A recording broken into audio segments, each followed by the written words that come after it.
சென்னை அருகே மீஞ்சூரில் மசூதி தெருவில் செமஸ்டர் தேர்வுக்கு படித்துக் கொண்டிருந்த மாணவிக்கு வீடு புகுந்து அரிவாள் வெட்டு சம்பவமானது நிகழ்ந்திருக்கிறது. கூடுதல் விவரங்களை செய்தியாளர் சரவணன் வழங்க கேட்கலாம். சரவணன், வணக்கம்.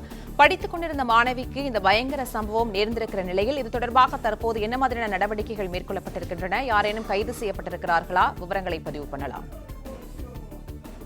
திருவள்ளூர் மாவட்டம் மீஞ்சூர் அருகே வள்ளூர் பகுதியில இந்த சம்பவம் நடந்திருக்கிறது. நேற்று இரவு நடந்த இந்த சம்பவம் தற்பொழுது வெளிச்சத்திற்கு வந்திருக்கிறது. ஒரு 17 வயது சிறுமி, இவர் கல்லூரி மாணவி.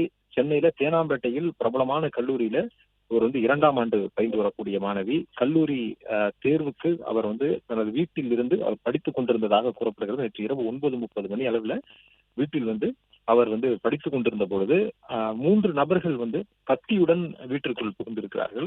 புகுந்து அந்த மாணவியை அவர்கள் தாக்கி இருக்கிறார்கள். அவருடைய அலறல் சத்தம் கேட்டுதான் அக்கம் பக்கத்தினர் ஓடி சென்றிருக்கிறார்கள். அவருடைய குடும்பத்தினரும் கீழிருந்து ஓடி சென்றிருக்கிறார்கள். அதற்குள் அவர்கள் பட்டாக்கத்தியுடன் இருந்த அந்த நபர்கள் அங்கிருந்து அந்த மாணவியுடைய சத்தம் கேட்டு ஓடி வந்தவர்களை மிரட்டி இருப்பதாகவும் சொல்லப்படுகிறது. மிரட்டி விட்டு அங்கிருந்து தப்பி சென்றதாகவும் சொல்லப்படுகிறது. என்றபோது அந்த பகுதியில திடீரென பரபரப்பு ஏற்பட்டு அந்த பகுதியினர் ஓடி ஒரு நபரை மட்டுமே விரட்டி பிடித்திருக்கிறார்கள். டில்லி பாபு என்கிற ரோலக்ஸ் என்ற ஒரு 24 வயதான நபரை மடக்கி பிடித்திருக்கிறார்கள். அந்த நபரை பிடித்து போலீசிடம் ஒப்படைத்திருக்கிறார்கள். அந்த பொதுமக்கள் பிடித்து தாக்கியதில் அவருக்கு காயம் ஏற்பட்டதாகவும் அவரையும் மருத்துவமனைக்கு காவல்துறையினர் கொண்டு சென்றிருப்பதாக தெரிகிறது.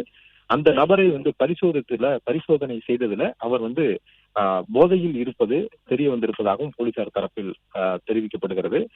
கஞ்சா உள்ளிட்ட போதைப் பொருட்களை அவர்கள் பயன்படுத்தி இருக்கிறார்களா என்பது தொடர்பாகவும் தொடர்ந்து பரிசோதனை மேற்கொள்ளப்பட்டு வருவதாகவும் போலீசார் தரப்புல கூறுகின்றனர்.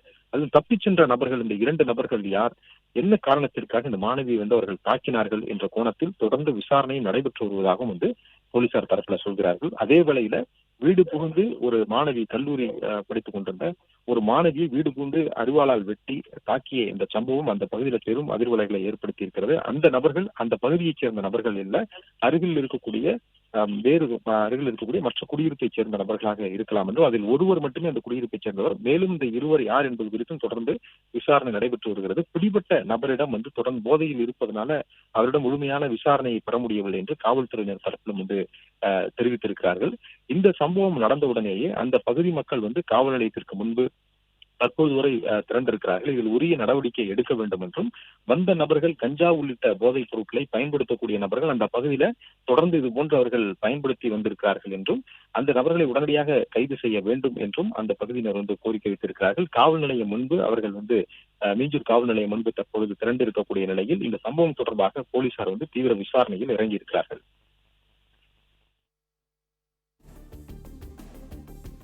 கெஞ்சா விற்கிறாங்களே சார், கெஞ்சா விற்கிறவங்களுக்கு நீங்க கண்ட்ரோல் பண்ண வேண்டியது என்ன? எதுக்கு சார் இது பண்றாங்க? இப்ப எங்க தான் போகுது எங்க நாடு? நாங்க எங்க ஏரியால நாங்க இது பண்ணுகிறோம். கெஞ்சா விற்கிறாங்கன்னா ஃபுல்லா அத்திப்பட்டு, நந்தியப்பக்கம், மீஞ்சூர் எல்லாமே கெஞ்சா தான் போயின்னு இருக்கிறாங்க. எப்படிதான் சார் இது போயின்னு இருக்கும்? ஒரு தனிமையா ஒரு பொண்ணுங்க இருக்கணும். இது வரைக்கும் எங்க ஊர்ல இந்த மாதிரி நடந்ததே கிடையாது. இந்த மாதிரி சம்பவம் இப்ப ஏன் நடக்குது? எதனால நடக்குது? அந்த பையனை நேற்று பிடிச்சா கீழே உண்டு, அந்த பையனை பிடிச்சா ஃபுல்லா கெஞ்சா கண்டு இடுப்புல சொருவினுக்குறான் அந்த பையன். அப்ப எப்படிதான் சார் பொம்பளை பசங்களை எல்லாருமே பொம்பளை பசங்களை வச்சுருக்கிறாங்க, எல்லாமே ஆம்பளை பசங்களாம் வச்சுருக்கிறாங்க. எந்த நம்பிக்கையில விட்டு போவாங்க சார்? எல்லாருக்குமே ஒரு பயம் தானே. அப்ப எங்க போகுது எங்களுக்கு?